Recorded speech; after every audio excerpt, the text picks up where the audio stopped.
Halo kalian semua para investor dan holders kripto dimanapun kalian berada, welcome back again to this channel ya. Balik lagi dengan saya tentunya di sini. Apa kabar kalian semua? Semoga sehat selalu dan semoga kita bisa sukses terus ke depannya. Amin. Oke teman-teman, kondisi market hari ini cukup mengenaskan ya, tidak terlalu bagus, tidak lebih baik dari hari kemarin. Kalau kita ngelihat untuk global crypto market cap saat ini ada koreksi yang cukup dalam teman-teman ya, di 6,15%. Dan di sini untuk crypto market volume selama 24 jam terakhir ini di 32,39%. Dan kalau kita ngelihat fear and greed indexnya teman-teman, ini sudah mengarah fear ya, alias di sini ada ketakutan dari investor untuk menginvestasikan dananya di kripto teman-teman. Dan skornya sekarang di 47. Dan kalau kita ngelihat harga Bitcoin saat ini memang terjadi koreksi yang cukup dalam selama satu hari terakhir ini, turunnya di 5,33%. Kemarin kita sempat lihat sampai di 65 ribuan ya teman-teman, tapi sekarang turun sampai ke 59 ribu dolaran harga jualnya. Dan itu pun juga terjadi terhadap Ethereum. Kalau kita ngelihat di sini Ethereum juga mengalami koreksi yang cukup dalam selama satu hari terakhir di 7,5% ya teman-teman. Dan di sini harga jualnya menurun di 2.400-an dolar. Dan untuk kondisi meme coin juga terpuruk ya teman-teman. Di sini kalian bisa ngelihat kondisi aset-aset yang berada di dalam meme coin ini rata-rata menurun ya, atau mengalami koreksi yang cukup dalam selama satu hari terakhir ini. Dan kalau kita ngelihat top 5 meme coin saat ini seperti Dogecoin di sini koreksinya di 5,75% dan Shiba Inu di hampir 6%. PP Coin di sini cukup dalam teman-teman di 10% lebih. Dan untuk token Wave di sini yang paling dalam ya teman-teman di 12,68% dan untuk Floki di sini koreksinya di 5% lebih. Memang kalau kita ngelihat kondisi market untuk satu hari terakhir ini cukup terpuruk ya teman-teman, alias cukup parah. Ini tentu saja banyak hal pemicu ya di balik penurunan pasar saat ini teman-teman. Mungkin karena kondisi politik global juga ya teman-teman, sehingga kondisi market saat ini menurun drastis. Dan mungkin segitu aja teman-teman ya update market hari ini. Saya ada beberapa update yang saya pengen kasih ke kalian semua teman-teman. Yang pertama mungkin datangnya dari Bitcoin.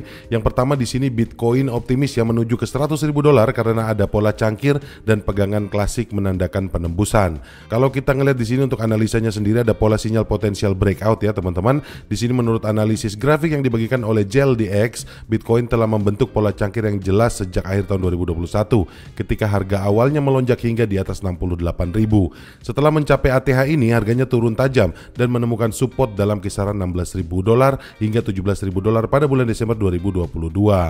Dan kalau kita ngelihat seperti ini ya teman-teman, pola cangkirnya kalian bisa track sendiri dari tahun 2022 sampai sekarang ini membentuk pola cangkir atau mangkok seperti ini. Dan kemudian lebih lanjut lagi kalau kita ngelihat di sini dasar yang membulat ini menunjukkan terbentuknya bentuk cangkir yang lazim. Pemulihan terhadap yang terjadi kemudian membawa harga Bitcoin kembali ke kisaran 60.000 sampai 70.000 dolar pada tahun 2024, di mana ia mulai berkonsolidasi dalam pola pegangan. Dan pegangan ini menunjukkan potensi terobosan akan segera terjadi dengan seorang analis memperkirakan Bitcoin akan mencapai 100.000 dolar saat melengkapi pola jangka panjang ini.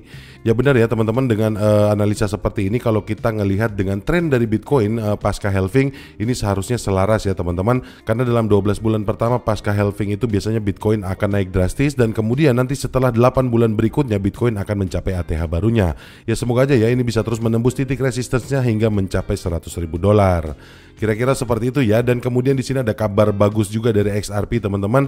Ada whale yang meraup lebih dari 50 juta XRP dalam 24 jam terakhir. Apakah peningkatan besar-besaran akan segera terjadi? Dan kalau di inti beritanya sendiri di sini data dari sentimen mengungkapkan ya peningkatan transaksi paus yang cukup signifikan, khususnya yang melebihi 1 juta dolar dan 100.000 dolar. Grafik menunjukkan peningkatan yang nyata baik dalam jumlah transaksi besar maupun total kepemilikan XRP paus. Paus ini memegang antara 1 juta dan 10 juta koin XRP. Akumulasi aset seperti XRP yang besar seringkali dilihat sebagai indikator bullish yang mencerminkan keyakinan terhadap potensi aset tersebut. Pemegang aset besar biasanya meningkatkan posisi mereka ketika mereka mengantisipasi keuntungan di masa mendatang dari sentimen pasar yang positif atau pengumuman mendatang yang dapat meningkatkan harga. Dan kalau kalian lihat grafik pausnya adalah seperti ini teman-teman, kalian nanti bisa langsung lihat aja banyak banget di Twitter teman-teman informasi tentang paus ini. Kurang lebih seperti itu ya, dan saya rasa mungkin di sini saatnya XRP untuk naik lagi teman-teman setelah masalah hukum yang cukup pelik ya selama bertahun-tahun. Mungkin ini waktunya XRP lagi untuk bangkit kembali teman-teman. Ya mudah-mudahan aja ya, kita doain aja. Dan kemudian teman-teman di sini juga untuk terkait meme coin ya, saya ada beberapa update. Di sini update mungkin yang kurang enak teman-teman di sini dari PP Coin atau dari PP. Di sini untuk narasinya sendiri PP sedang dalam bahaya, pemegang mengancam harganya. Dan untuk beritanya sendiri teman-teman di sini ya, pasar kripto adalah medan yang sangat tidak stabil di mana tren dapat berubah dalam sekejap mata. Dan untuk saat ini PP sedang mengalami masa yang sulit. Perubahan perilaku holder menimbulkan kekhawatiran tentang kestabilitasnya.